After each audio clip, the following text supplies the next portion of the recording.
I have here a very condensed version of Brad Biggerstaff's history and credentials and everything. In education, among other things, he has earned a Bachelor of Science in Geology and Chemistry and a Master's in Geology, Mineral Economics, and he did postgraduate work in mineral economics. And his professional experience includes 25 years in exploration and mining geology, 26 years in engineering geology, hydrology in Mexico and Alaska, and, as he says, everywhere in between. In 1995, in Fife, Washington, he started the company Geo Resources, which is a company with expertise in natural resource projects, serving commercial, municipal, residential, and natural resource clients across Washington state. He has published a plethora of I like that word, plethora. He has published a plethora of articles and papers and given many presentations, including landslide risks for real estate agents in the Puget Sound area, sand aquifer nitrate fertilizer contamination, State Environmental Policy Act versus the Environmental Impact Study, the real difference for mining development, and groundwater impacts on sediment transport in porous media. He is licensed in Washington and other states as an engineering geologist and hydrogeologist. And an important note is that he has been very generous in donating soils engineering studies to the Historical Society for when they built the outdoor restrooms and the archival building. And these would have been very, very expensive, and he donated that. So I guess without, with no further ado, here is Brad Biggerstaff. Thank you.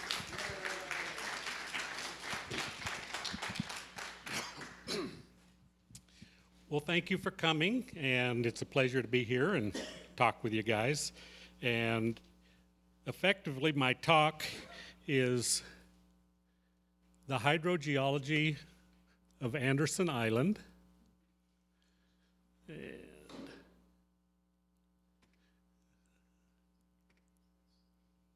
there we go. And in order to really talk about hydrogeology, you almost have to look at geology before, so that you kind of understand what the water is in. And this is a geologic map of Anderson Island. And most people look at these maps and they see some colors and lots of letters, and it doesn't really make a lot of sense. But what you really need to focus on is that a geologic map is nothing more than the soils that are exposed at the surface. So it doesn't show anything below the surface. We're going to look at what's below the surface here in a minute.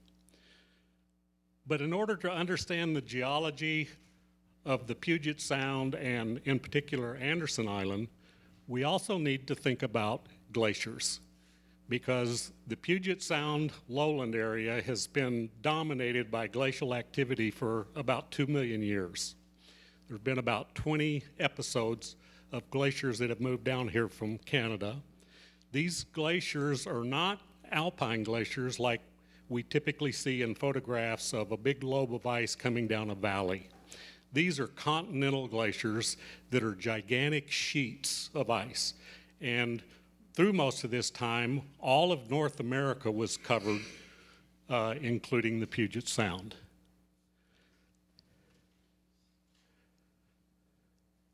Oop, wrong way. So this is my cartoon drawing of a glacier that's moving from the left side of the screen to the right. It can also be backing up, or what we call receding. Out in front of the glacier, you can see the blue colors, which are streams, some squiggles, which are springs and seeps and all kinds of things that basically are related to water.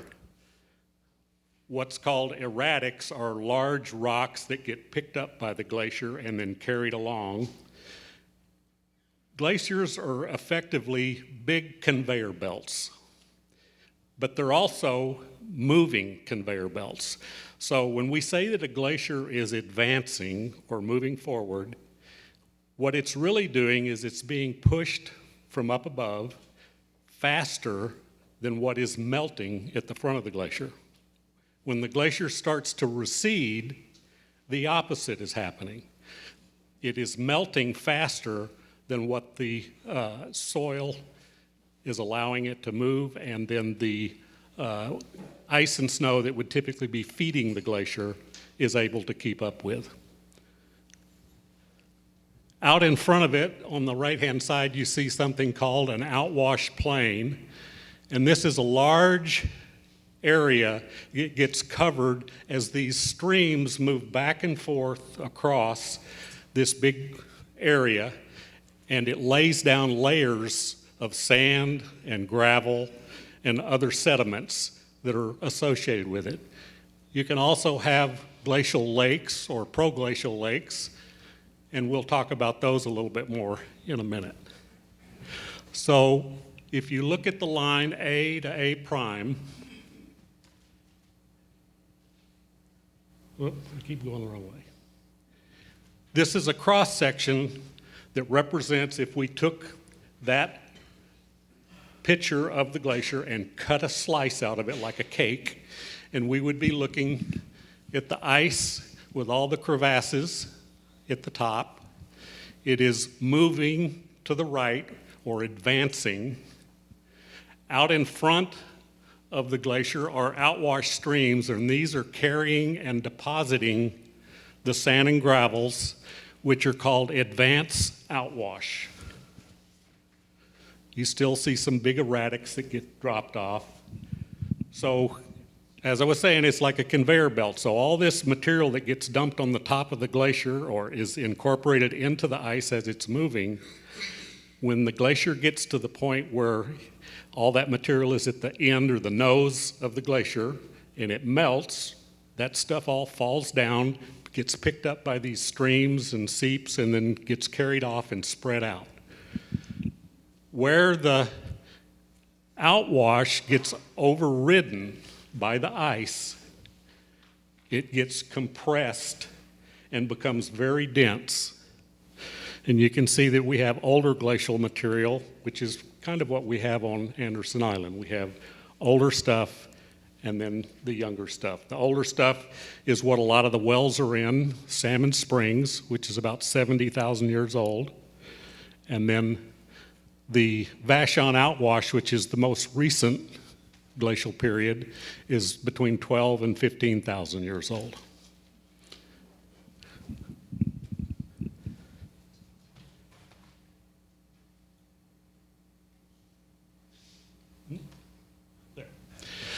When the glacier decides that it can't keep up and it starts receding, and the movement is coming back towards me,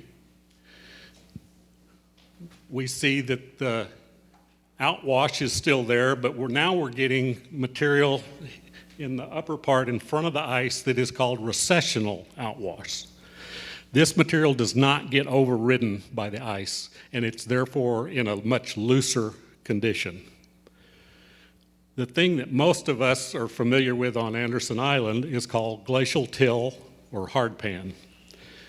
That forms at the very base of the ice sheet, and it's material that gets ground up by the ice as it moves across, and then overridden by the ice, it gets compacted, and it almost becomes like concrete.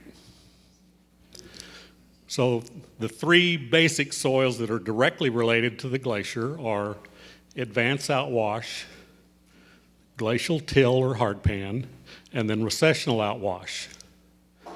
The fourth soil that we see, particularly in the southeast part of the island, are what they call lacustrine or glacial lake sediments. And I've kind of drawn a little bit of that over on the far right-hand side.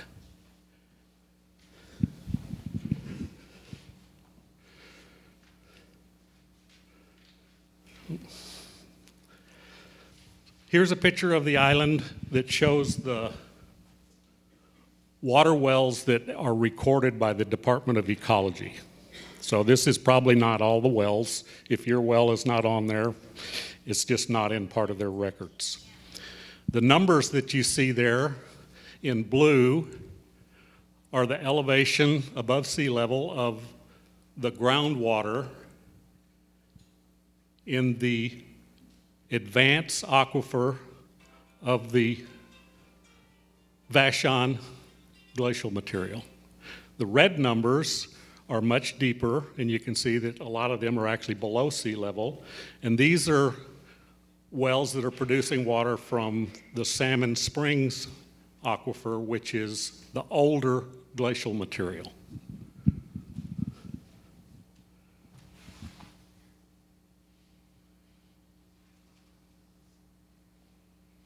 So let's go back to the geologic map, and you can see that most of the soil, which is kind of this light beige material here, is glacial till, or the material that got deposited right at the base of the ice. On top of that, I have kind of drawn in areas that I know specifically include QVR, which is recessional outwash, and those are areas that are big enough that you can actually put a dot on the map. All the coloring around the edges of the island basically go from younger to older soils, so Vashon, and then into the Salmon Springs that are along the edges here. And then this area, QGOF, is a large deposit of lake sediments. And I think David and Jenny are familiar with that area. Jeannie. Why don't you just say clay?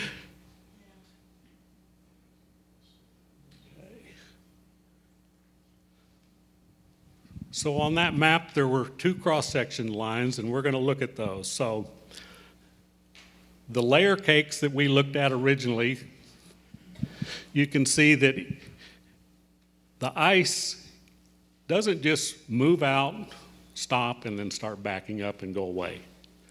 The ice moves, stops, backs up, then goes again, back and forth. And that's why you wind up with these different deposits or layers. And you can see the wells that are here. So here's the glacial till that is on the surface of most of the island. The kind of ochre color is the advanced outwash of the Vashon. And then these are the older Salmon Spring soils. And then here is the lake sediment area down in the lower part. This is another cross-section just going at a right angle.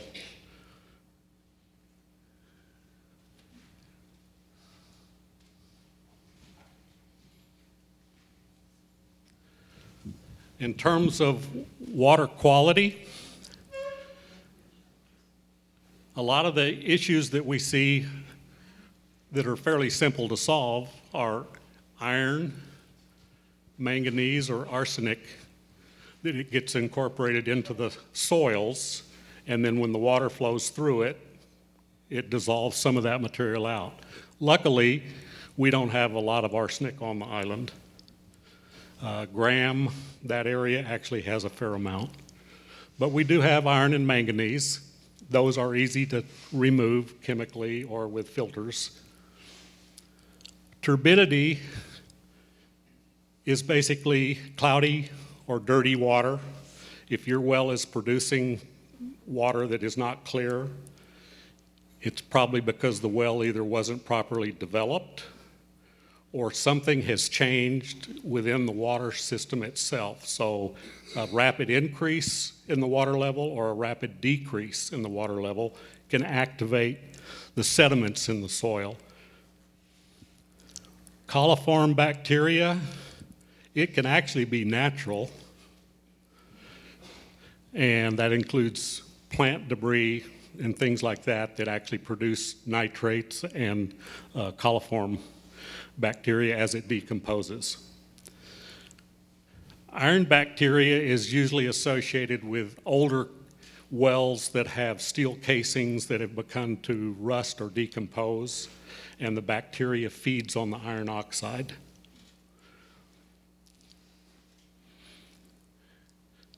The sanitary issue is fecal coliform, and that's a fairly serious one. So you've got a problem with that. That means that you probably have a surface seal that has failed. So when you drill a well, they put a surface seal in the upper 17 feet unless they have a reason to go deeper, and then they go to 30 feet. And that surface seal is a mixture of bentonite clay and cement, and they pour it around the casing, and it seals surface water from flowing around your well and then down the side of the casing and getting into your water. So there are actually some of the really old wells on the island that don't have surface seals, and those you can be kind of surprised if people start getting sick, or if you have animals, they can actually start getting sick as well. But the other thing is that if you don't have a surface seal, you can install one, but it can be very expensive. We don't see much chemical contamination in the island here, mostly because we don't have a lot of industrial stuff. But the other thing is that most of the water in our Vashon and the deeper Salmon Springs aquifer are protected by the overlying soils. The glacial till is very dense, hard, and almost impervious. Not 100%, but very close. And that protects those if we had a leak at the gas station or something like that, or somebody's fuel tank leaked and it got into the soil. Our aquifers would be protected by those other soils that are sealing it. Saltwater intrusion. This is a problem that does occur on Anderson Island, and it's generally related to shoreline properties. And this is kind of a simple sketch. Freshwater is lighter than saltwater. It floats on salt water. And that's because the sodium or calcium chloride that's in the seawater makes it more dense. As long as everything is kind of in a balance, the upper section is kind of what it looks like. You do get a little mixing along the edge of the contact. And if there is a sudden decrease in the water level, like if we had 5 years of severe drought and the water table dropped, you would see the salt water rise and it would get more mixing that would occur. The lower section is more typical what we see in terms of saltwater intrusion, and that is that either one or more wells gets drilled, and they don't even have to go into the salt water. But because they get a cone associated with them when they're pulling the water out, it creates currents and it draws the salt water up. And once the salt water gets in the well, it's virtually impossible to get rid of it. Now, if you do have salt water or it's brackish, which means it's just a mixture, you can do desalinization systems, but they can be expensive. And they just use a lot of energy. They use those on boats, The island of Aruba has the largest desalination plant in the world, and their taxes are very high to pay for that. Well, that's all I was going to discuss. I know it's kind of a short version. If you have any questions, I'd be glad to answer them. No? Do we know on the island which wells have no, what do you call it? Surface seal? Yes.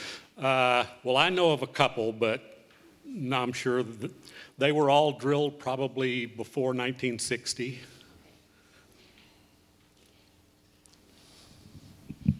Yep. Do you have an opinion as far as water resources, what kind of a population this island is sustained in the long run? No, and that is something to think about because obviously recharge to our aquifer system is solely by precipitation. So whatever rain we get or snow on the island is what recharges our system. Now, the good news is that vegetation uses about half or a little more of the rainfall, so we get about 40 to 45 inches a year. Vegetation uses about 23 for a forested area, or young forest, because they grow faster.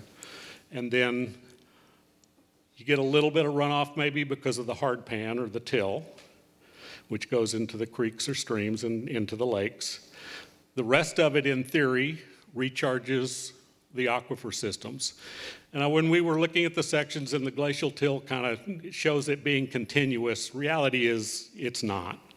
There are holes in the glacial till sheet because when the outwash channels in the glacier was backing up, they eroded down through some areas and they punched holes, removed the till, and then you have recessional sand and gravels laying directly on top of the advanced sand and gravels. So there is a path that goes into that aquifer. But if you do the math, for every acre and we get 1.5 feet of recharge, you're somewhere around 400,000 gallons in a year per acre. But that's if it's a perfect world, and all of that goes to direct recharge.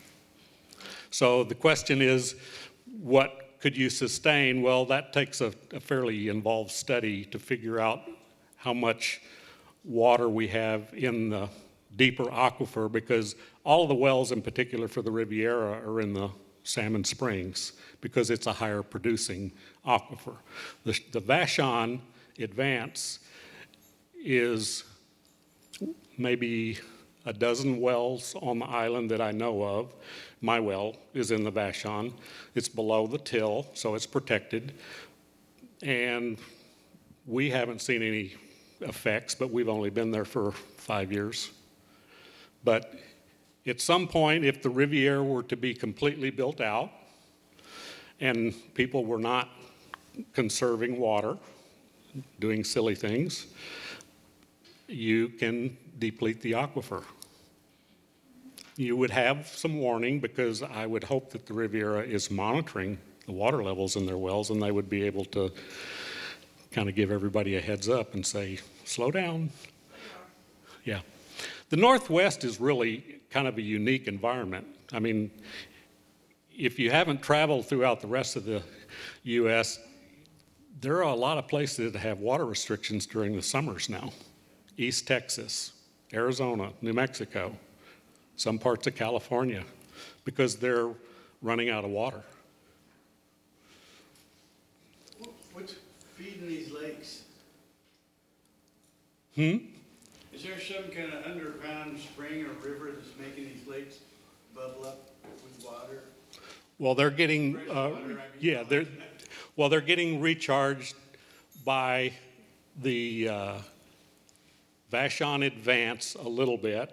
They're also getting recharged from the runoff or the surface water. Now, when we say it's runoff, what happens is because there's a weathered soil zone that's anywhere from 3 to 10 feet thick, the rainfall gets into that, and then it flows on top of the unweathered till material because it's impervious. And that is probably what some of the springs you're seeing around the edges of the lake. And that water is in the recessional aquifer, so which is a shallow perched aquifer. Not a good aquifer for water supply. You can't drink it. I wouldn't, but you know, I mean, because it's basically open to the air.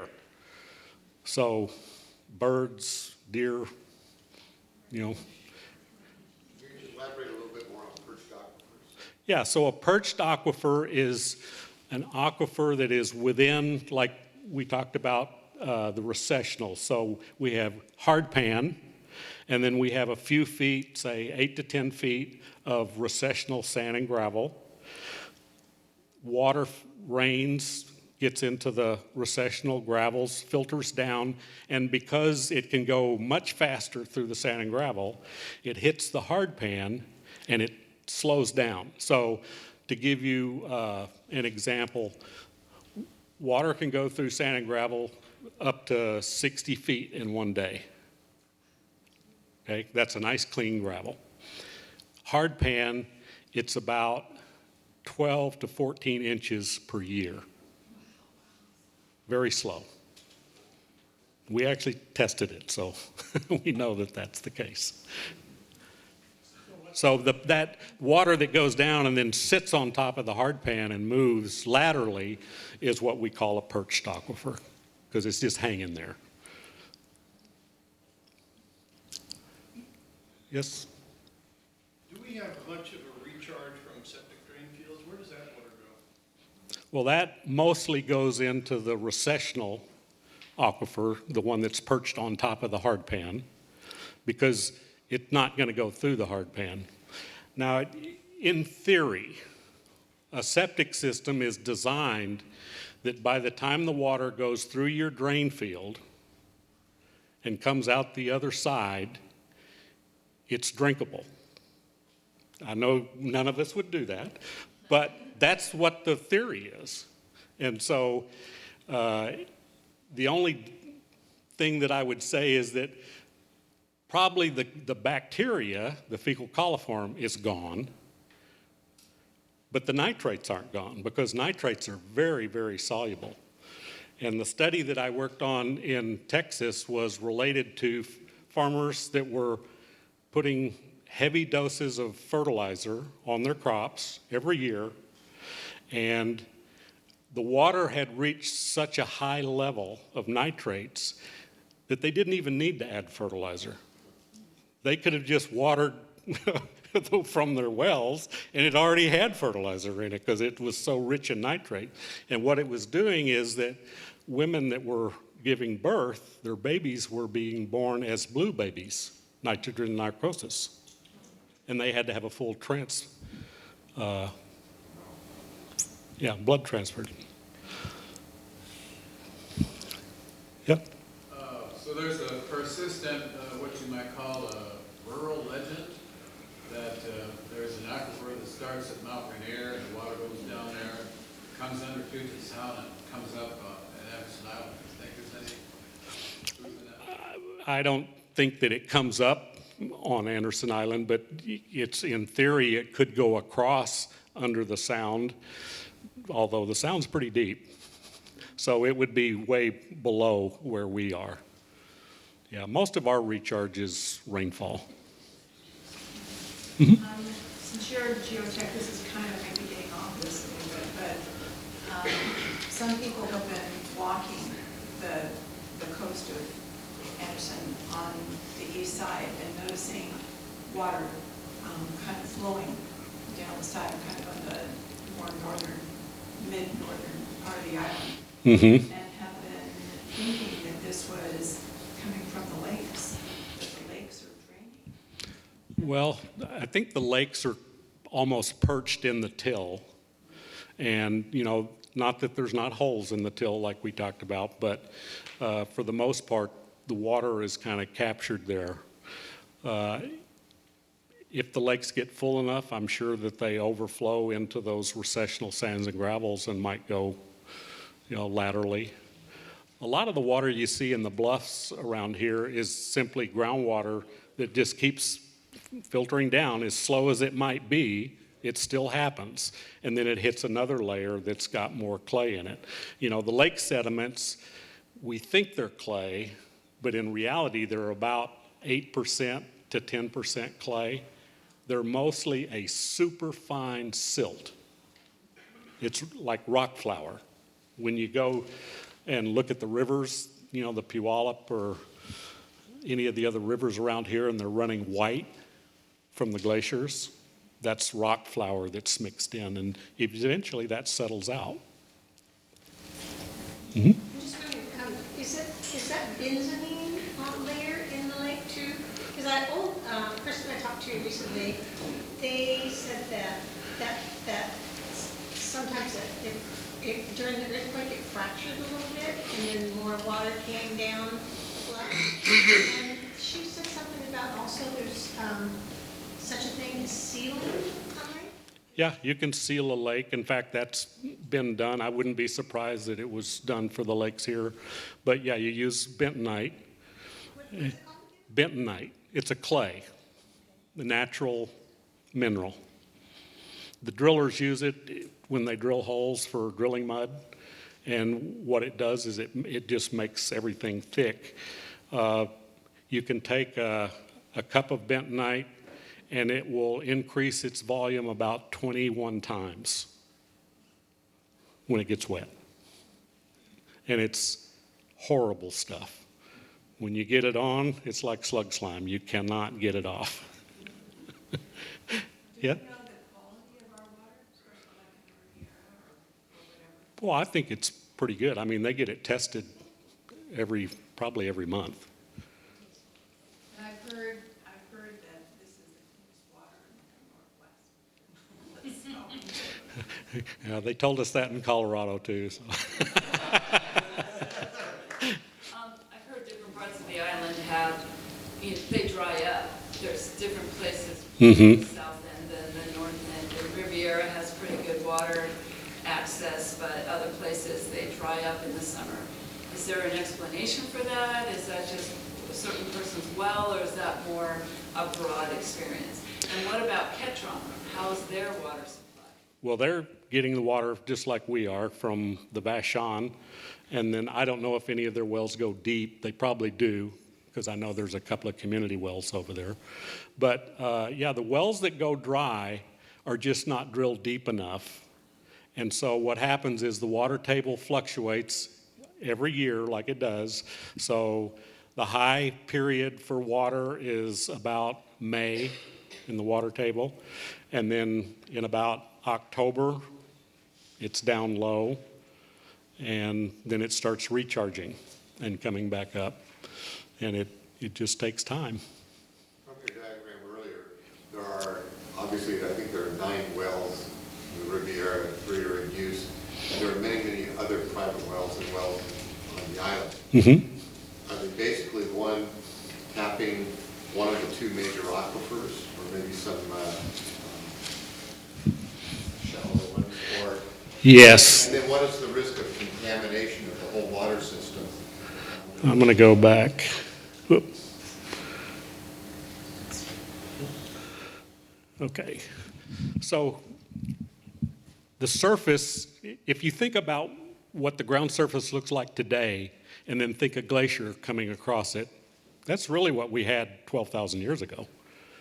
The ground wasn't perfectly flat and the glacier just slid across it.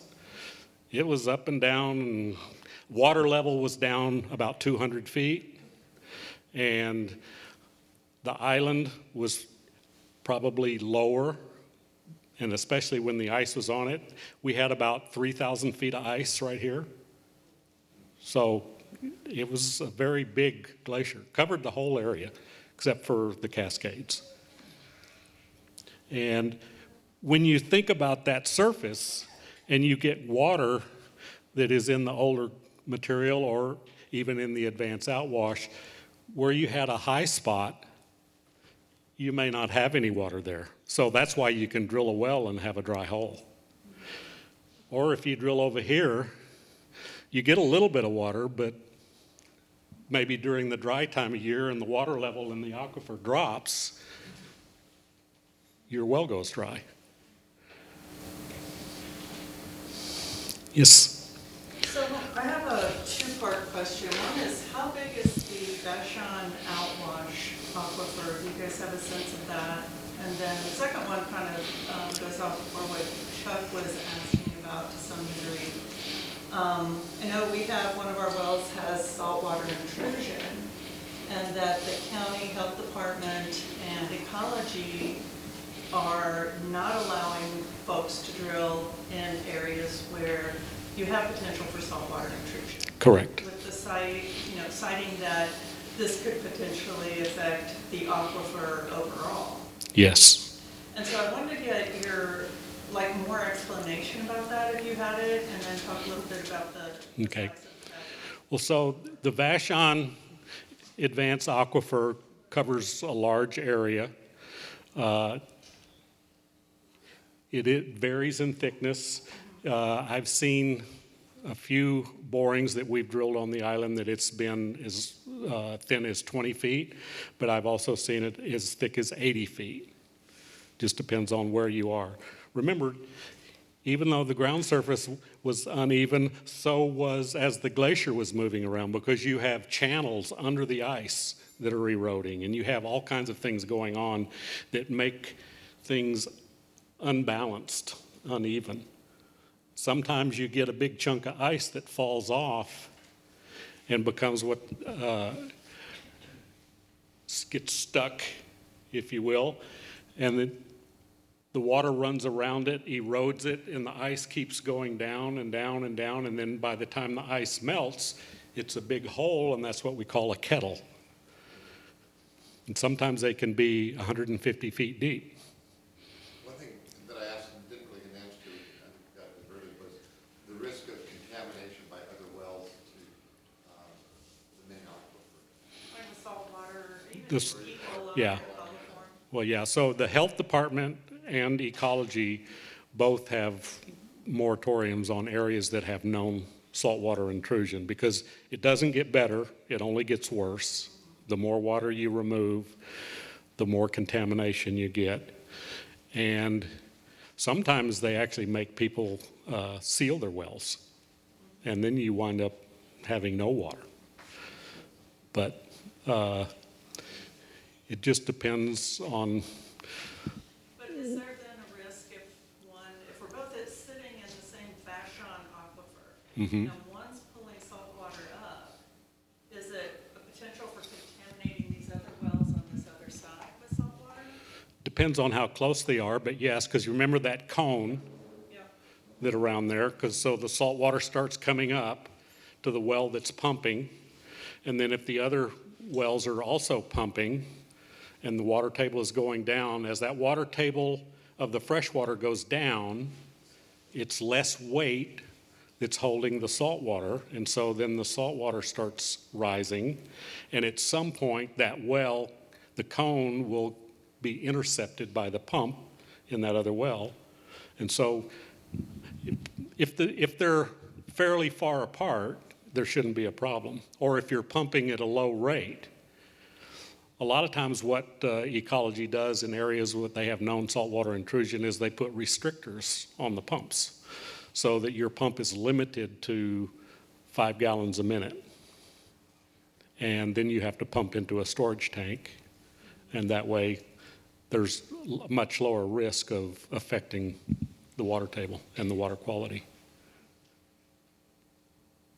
And most people don't need more than 5 gallons a minute anyway, if you can store it. Yes? Go ahead.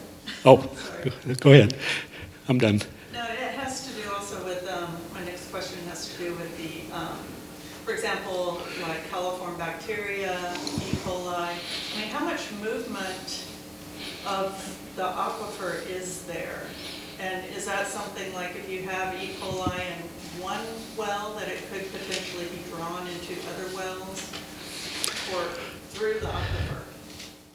If the wells were close, maybe. E. coli doesn't get transmitted as far because it does need oxygen, you know, to survive the bacteria. But if the well was very close, it would be. Better chance is that whatever the source that is causing the contamination would go over to that other well. And if it doesn't have a surface seal, then it's at risk. One of the big issues you see in a lot of places is farms and ranches, because they have their water supply well close to where they keep their animals. And if they don't have a surface seal, it's a direct connection. Yep. Do you think the two big lakes are kettles, and/or do you know of any kettles on the island? They could be. It's hard to say, you know, without knowing what the topography is on the bottom of the lake.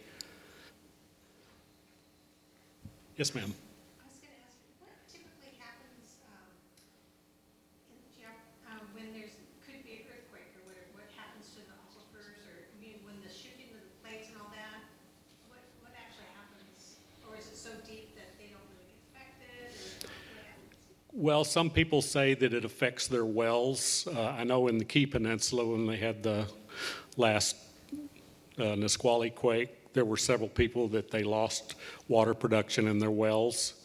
But I think it had more to do with the aquifer. They were probably right at the edge of losing their well anyway. And so because of the way the soil moved, it probably just caused something to seal the casing on the outside.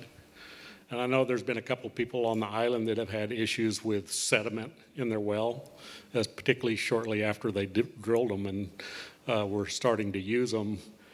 And it's because the well wasn't properly developed. So they don't necessarily move them? Well, they flex, you know. I mean, it's just kind of like when you're standing there or you're in your house, you feel it, but it's not that much of movement, you know, up to a certain point. Once it gets over about 6'8", you're going to know. Any other? Are you aware of whether, has the state in the past, have they done any studies of our local area, Anderson Island, with that? Yeah. The water? Yeah, there's actually the McNeil Island report covers Anderson Island. That's where some of the figures were here. Yeah. Yeah. And I'm sure, you know, the Riviera has done quite a bit of work in order to prove that they had sufficient water to get the permits to do the development. Ecology would have never approved the wells and the development without them doing their homework. Well, as in ecology, I mean, there's thousands of lots that haven't been developed in Riviera. I assume there hasn't been a study that say with all those lots been developed, that there would be sufficient water, or am I wrong? No, I think that's a legitimate question. Just, you know, and they may have that study. I don't know. I know when the gentleman from the Riviera was here a while back, he didn't really discuss that, and I think he was maybe told not to. But I think if you look at all of the houses, assume that they all had people living in them full time and had teenage boys and girls, yeah, I mean, you'd use a lot of water. I don't know if it's in your experience or expertise, but the idea of water rights in Washington, how does that work? Who owns the water? Well, the state, Who get the rights? yeah, the state owns the water.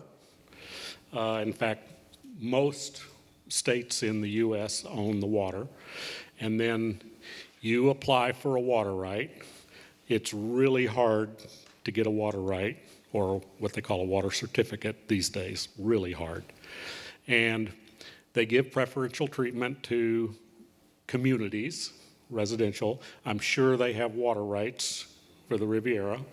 And they're done based on acre feet of water, and they're allowed to pump that much water every year.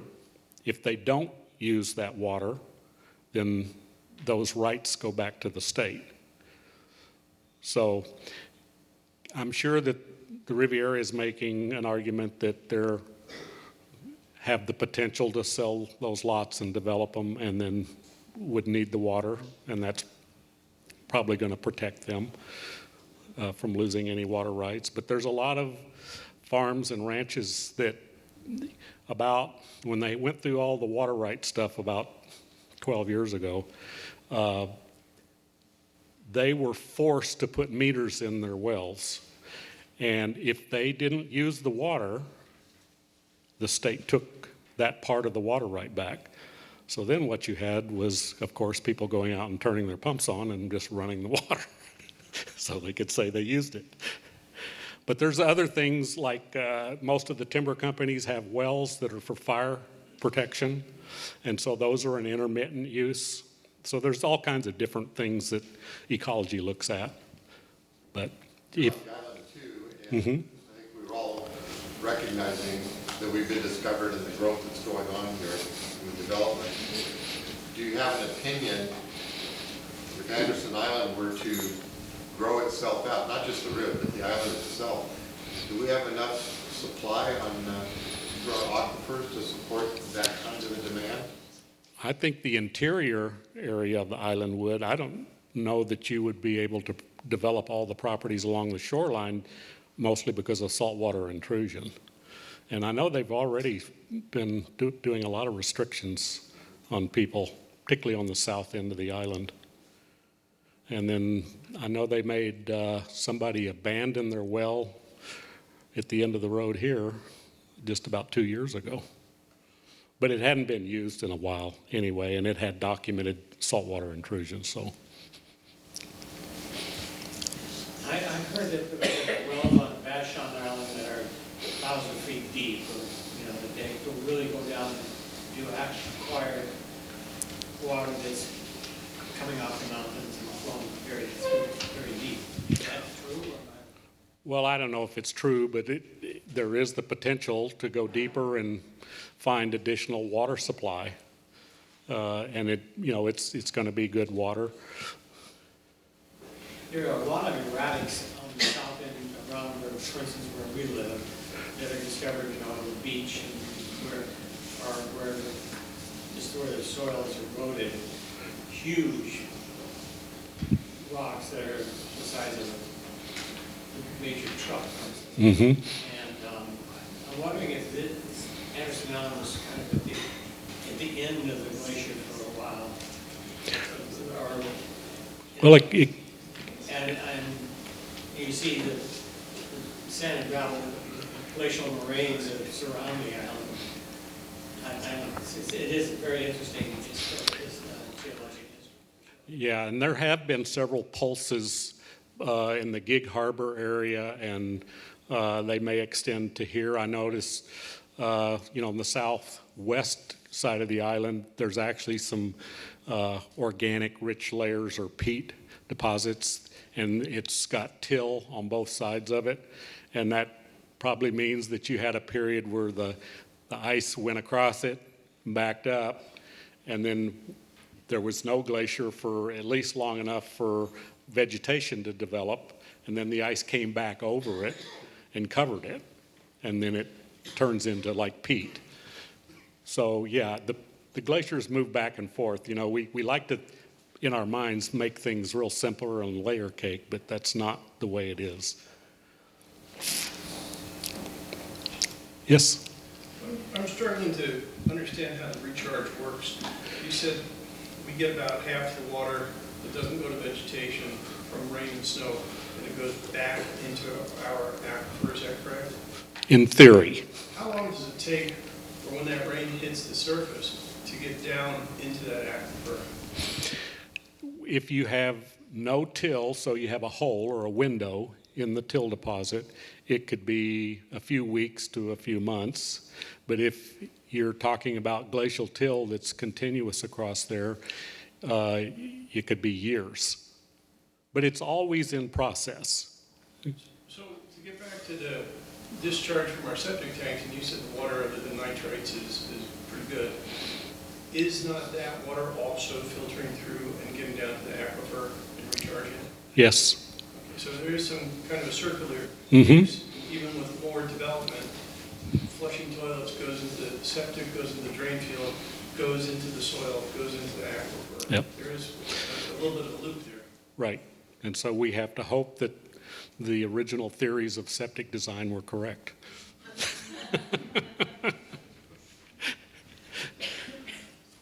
And I've talked to the state health guys, and they really believe that that's the case, so.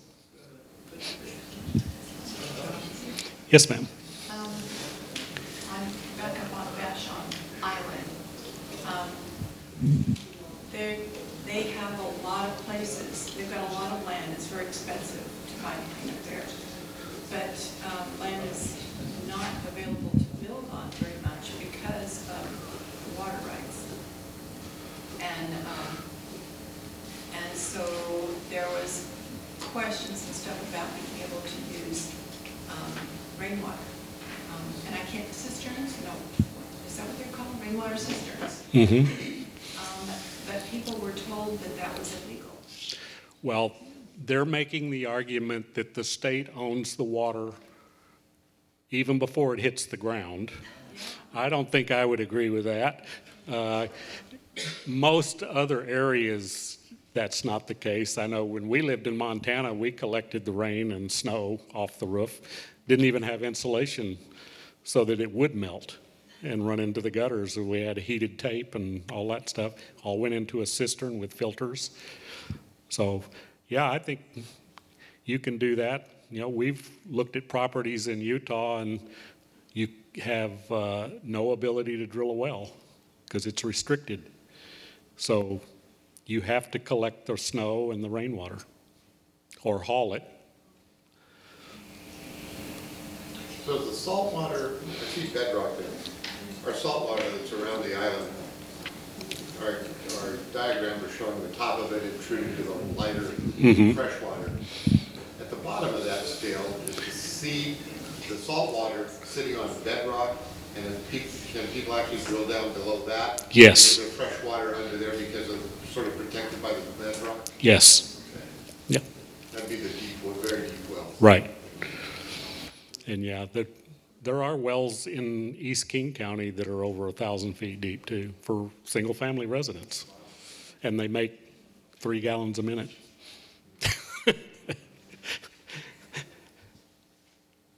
Yes. Can you describe the layers on the last page, your number 6? Cross section of the wells. Okay. I just wonder what the layers, I mean, you have them like, that one, yeah. What are those, like the yellow and the pink? Okay, so this is glacial till. Okay. This is the advance outwash. This is the Salmon Springs, and this is the gravel. This is till. This is sand. But it's all part of the Salmon Springs glacial period, which was 70,000 years ago. So if you like dig into like the side of the hill there, you would see that, like that pink thing, that's gonna be like sand, clay type of stuff? This here, No, I mean like that, towards the middle of the chunk, yeah. like here, Up a little bit, yeah. yeah. Above the sea level at least, yeah. Mm-hmm. Yeah, so this is gravel. So this is, if the till wasn't there, you would see that exposed on the bluff. And in some places, you actually do see. Water, right by the water where it's washing it Mm-hmm. away. Yep. You're seeing layers. Yep. Yeah, this is simple. So keep in mind that the real geology is much more complex than this because the glacier was moving, the streams were moving. But it's hard to understand if you really try and make it exactly the way it is. We should do a field trip along the bluff sometime. and we could talk about the different soils. No, that'd be fun. At the bottom there, right? Where the, Yep. above the sea level, that's kind of why the water goes back and forth. Yeah. So areas that are considered wetlands, are these protected as areas which feed the aquifer? Is that why they're protected? Well, habitat for bugs and bunnies, but also, yeah, for, and flood control. Those are the reasons. Are there places on Anderson Island that are considered wetlands and protected because they are particular Recharge. recharging the aquifer? There's no identified areas that are recharge areas per se, like they have on the mainland. They actually have areas that are specifically designated as recharge areas. And there's, by Kopachuk Park, there's a large area there that is considered a recharge area. And it's, what it is it's a glacial delta that formed in the outwash channel. And so that cut down through the till, and it connected the recessional aquifer, or recessional sands and gravels, to the lower advanced soils, which then it feeds directly into the aquifer that supplies a lot of the houses in that area. And so it's a protected area because it's known. Okay, so an area that's designated as a wetland is not necessarily protected because it's deemed to be a particular area recharging the aquifer. For some, Not particularly because of that, but I mean, that does happen. I mean, you know, the water sits there and it does percolate down.